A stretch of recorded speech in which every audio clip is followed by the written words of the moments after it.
పశ్చిమ గోదావరి జిల్లా ఇరగవరం మండలం ఐతంపూడి లాకుల దగ్గర ఘోర రోడ్డు ప్రమాదం జరిగింది. పెరవల్లో ఓ వివాహ వేడుకకు హాజరై తిరిగి వస్తూ ఉండగా కారు ప్రమాదవశాత్తు అదుపు తప్పి కాలువలోకి దూసుకెళ్లింది. ఈ ఘటనలో కారులో ప్రయాణిస్తున్న నలుగురు గల్లంతయ్యారు. అదే కారులో ప్రయాణిస్తున్న మరో వ్యక్తి ప్రమాదం నుంచి త్రుటిలో బయటపడ్డాడు. ఈ ప్రమాదం జరిగిన వెంటనే స్థానికులు స్పందించి సహాయక చర్యలు చేపట్టారు. సమాచారం అందుకున్న పోలీసులు ఇతర సహాయక సిబ్బంది ఘటనాస్థలికి చేరుకున్నారు. గల్లంతైన వారి కోసం గాలింపు చర్యలు చేపట్టారు. ప్రమాదానికి గల కారణాలపై పోలీసులు ఆరా తీస్తున్నారు. కాలువలోకి కారు దూసుకెళ్లడంతో బాధిత కుటుంబ సభ్యులు, బంధువులు ఆందోళనకు గురవుతున్నారు. గల్లంతైన వారి ఆచూకీ కోసం సహాయక బృందాలు ముమ్మరంగా గాలిస్తున్నాయి.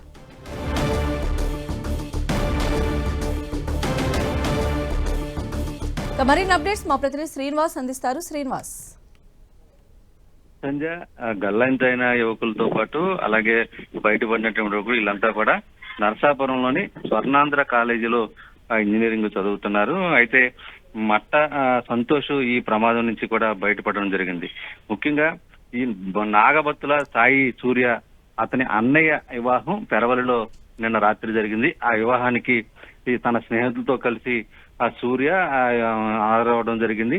అయితే పెళ్లి ముగించుకుని తర్వాత తిరిగి వస్తుండగా ఒగిడి గ్రామంలో తమ స్నేహితులు ఉన్నారని చెప్పి వారిని కూడా చూసి రావడానికి వాళ్ళు అక్కడికి వెళ్ళడం జరిగింది. ఆ తర్వాత తిరిగి మళ్ళీ ఆచంట తర్వాత వీళ్ళంతా కూడా ఈ ఇతర ప్రాంతాలకు చెందినవారు, తూర్పు గోదావరి జిల్లా ఇతర ప్రాంతాలకు చెందినవారు తిరిగి వెళ్తుండగా ఈ ప్రమాదం జరిగింది. అయితే వీరు ప్రయాణిస్తున్న సమయంలోనే వర్షం రావడంతో దారి కనిపించక అదుపు తప్పి కారు కాలువలోకి దూసుకుపోయిందని చెప్పి ప్రత్యక్ష సాక్షి అంటే ప్రమాదం నుంచి బయటపడినటువంటి సంతోష్ అయితే కూడా చెప్పడం జరుగుతుంది. అయితే అతను కూడా చాలా అదృష్టంగా చెట్టు కొమ్మ తగిలితే దాన్ని పట్టుకుని ఏలాడటం, పక్కనే రోడ్డు పైన వెళ్తున్నటువంటి వెంటనే గమనించి తనను బయటికి తీశారని చెప్పి కూడా చెప్తున్నారు. మిగతా వారు ఆచూకీ అయితే కూడా ఇంతవరకు కూడా లభ్యం కాలేదు. ముఖ్యంగా చనిపోయినటువంటి వారిలో ఒక మహిళ లక్ష్మీబాను, అలాగే నాగిరెడ్డి, అలాగే సూర్య ఈ ముగ్గురు ఉన్నారు. అలాగే మరో రాజారాం అనే వ్యక్తి కూడా ఉన్నారు. నలుగురు కూడా ఇంజనీరింగ్ సెకండ్ ఇయర్ చదువుతున్నట్లుగా చెప్తున్నారు. అయితే నాగసూర్య సంబంధించి కూడా వాళ్ళ అన్నయ్య వివాహం జరిగింది. దానికోసం వీళ్ళంతా కూడా హాజరవడం, పెళ్లింట విషాదం లేకుండా పాటు పెళ్లికి వచ్చినటువంటి స్నేహితులు కూడా ఇప్పుడు గల్లంతవడంతో అందరూ కూడా తీవ్ర విషాదంలో ఉన్నారు. వెంటనే స్పందించినటువంటి పోలీసులు గల్లంతైన వారి కోసం అగ్నిమాపక శాఖ అధికారులు అలాగే పోలీసులు కూడా విస్తృతంగా గాలింపు చర్యలు కూడా చేపట్టారు. కాలంలో లాకుల వద్ద మొత్తం అంతా కూడా గజ వెతకాలతో వెతుకులాట అయితే కూడా ప్రారంభించడం. ప్రస్తుతం ఎవరి ఆచూకీ అయితే కూడా ఇంకా లభ్యం కాలేదు. సంధ్య. రైట్ శ్రీనివాస్.